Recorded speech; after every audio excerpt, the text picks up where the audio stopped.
और अब एक ऐसी खबर जो कि आने वाले वक्त में देश में हंगामा मचाने वाली है। क्या कभी सोचा है आपने कि दिल्ली की जामा मस्जिद को राष्ट्रीय धरोहर घोषिट क्यों नहीं किया गया? तो देखा जाए तो जामा मस्जिद को 1656 में शाहजहां ने बनवाया था। यह मस्जिद 368 वर्ष पुरानी है। ऐसे में एएसआई को उसे अपने संरक्षण में लेना चाहिए था, लेकिन जामा मस्जिद को ऐतिहासिक धरोहर बनने से रोकने के लिए एक बड़ी साजिश की गई और इस साजिश में देश के कुछ टॉप मोस्ट लोग शामिल थे। कुछ खास लोगों ने एएसआई पर दबाव बनाया कि वो जामा मस्जिद को संरक्षित इमारत ना बनाए और नतीजा ये कि आज जामा मस्जिद एक प्राइवेट प्रॉपर्टी के तौर पर इस्तेमाल की जाती है।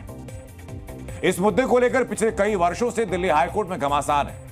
आज इसको लेकर एक महत्वपूर्ण बात सामने आई। कोर्ट ने एएसआई से वो पत्र मांगा जिसमें जामा मस्जिद को संरक्षित इमारत घोषित ना करने के लिए कहा गया और एएसआई ने कहा कि वो पत्र तो गायब हो गया।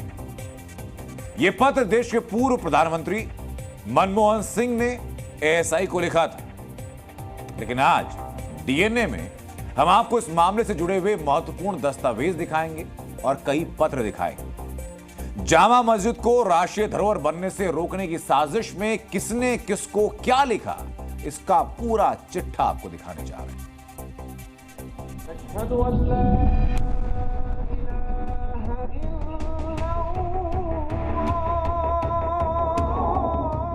इस इमारत को देश की सबसे बड़ी मस्जिद का तमगा हासिल है। ये है दिल्ली की जामा मस्जिद। मुगल कालीन इस इमारत को शाहजहां ने बनवाया था, लेकिन जब इसको राष्ट्रीय धरोहर बनाने का वक्त आया तो एक बड़ा खेल रचा गया। इस खेल में मौलाना, पूर्व प्रधानमंत्री और एएसआई तीनों शामिल थे। कोई नहीं जानता कि ऐसा क्यों किया गया, लेकिन आज स्थिति ये है कि ये मुगल कालीन इमारत शाही इमामों की प्राइवेट प्रॉपर्टी बन गई है। इसीलिए जामा मस्जिद को ऐतिहासिक धरोहर घोषित करने की कवायद कई वर्षों से चल रही है। टूरिस्ट प्लेसेस उठा के देखेंगे तो मेरे ख्याल से शायद टॉप 5 में जामा मस्जिद भी होगा। तो उसके लिए हमने कहा था कि एक इसको रिजर्व मॉन्यूमेंट किया जाए, क्योंकि आज तक जितनी भी जो रिपेयरिंग है जो शुरू से लेके आज तक वो सारा एएसआई कराते आई है। कभी भी अहमद बुखारी ने या किसी और प्राइवेट संस्था ने उस रिपेयरिंग को या जामा मस्जिद की जो भी देख रेख है वो नहीं कराई। इमाम अहमद बुखारी की तरफ से सारा पैसा लिया जा रहा है, सारी चीज़ें जो हैं वो सब उनके कंट्रोल में है, जबकि वो खुद एक मुलाजिम है। दिल्ली हाईकोर्ट में इस मामले की याचिका पर एएसआई से सवाल जवाब हुए तो उन्होंने पूर्व प्रधानमंत्री मनमोहन सिंह के एक पत्र का हवाला दिया। कहा कि जामा मस्जिद को ऐतिहासिक धरोहर घोषित नहीं किया जा सकता। मनमोहन सिंह जी थे, उन्होंने एक लेटर लिखा था कि जामा मस्जिद को रिजर्व मॉन्यूमेंट में ना रखा जाए। किसको लिखा था? एएसआई के जो हेड है उनको लिखा था, जबकि उस लेटर की कॉपी मेरे पास भी मौजूद है। अगर वो लेटर उनको नहीं मिल रहा तो हम सुप्रीम ऑनरेबल हाई कोर्ट में हम हमने ऑलरेडी कराया हुआ है। भले ही एएसआई के पास दस्तावेज ना हो, लेकिन जी न्यूज की पड़ताल में हमें वो सारे पत्र मिल गए जिसमें मौलाना सैयद अहमद शाह बुखारी और पीएम मनमोहन सिंह की बातचीत है। जामा मस्जिद को एएसआई संरक्षण से दूर रखने की साजिश की पहल मौलाना बुखारी ने ही की थी। ये पत्र सैयद अहमद बुखारी ने पूर्व प्रधानमंत्री मनमोहन सिंह को लिखा था। इसमें उन्होंने जामा मस्जिद के रखरखाव के लिए एएसआई को निर्देश देने की अपील की थी।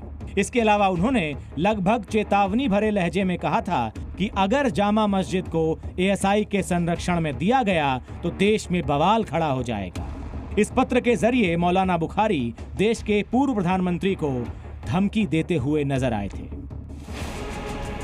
बुखारी साहब ने इस पत्र के जरिए ये भी कहा कि जामा मस्जिद के रखरखाव का खर्चा तो वो सरकार से ही लेंगे, लेकिन जामा मस्जिद को राष्ट्रीय धरोहर नहीं बनने देंगे।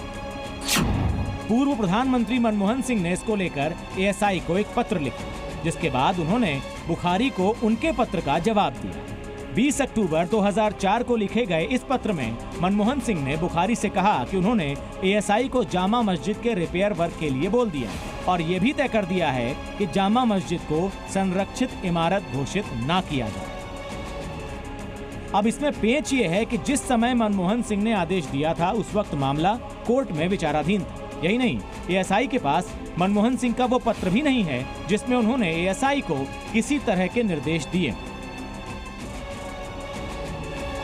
अगली सुनवाई में एएसआई को मनमोहन सिंह का पत्र कोर्ट में पेश करना है। ये असल में वो चिट्ठी है जो प्रधानमंत्री मनमोहन सिंह ने जामा मस्जिद के शाही इमाम बुखारी को लिखा था।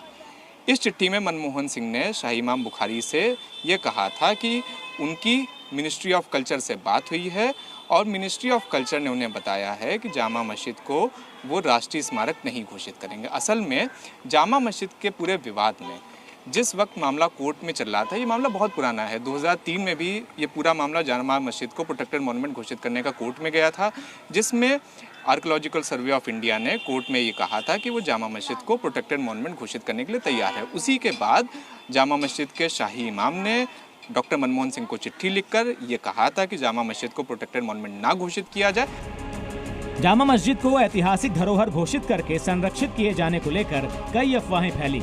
ये कहा जा रहा है कि अगर ऐसा हुआ तो जामा मस्जिद में नमाज नहीं पढ़ी जा सकेगी, जबकि ये सरासर गलत है।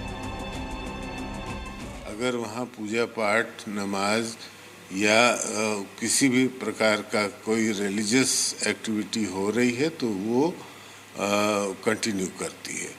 अगर वो नहीं हो रही है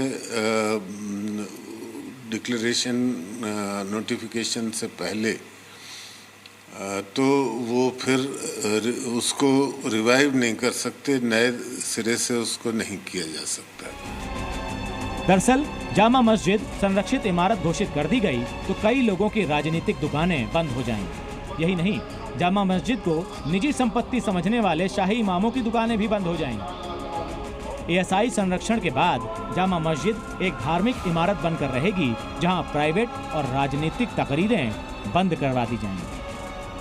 दिल्ली से अरविंद सिंह के साथ शिवांक मिश्रा, जी मीडिया।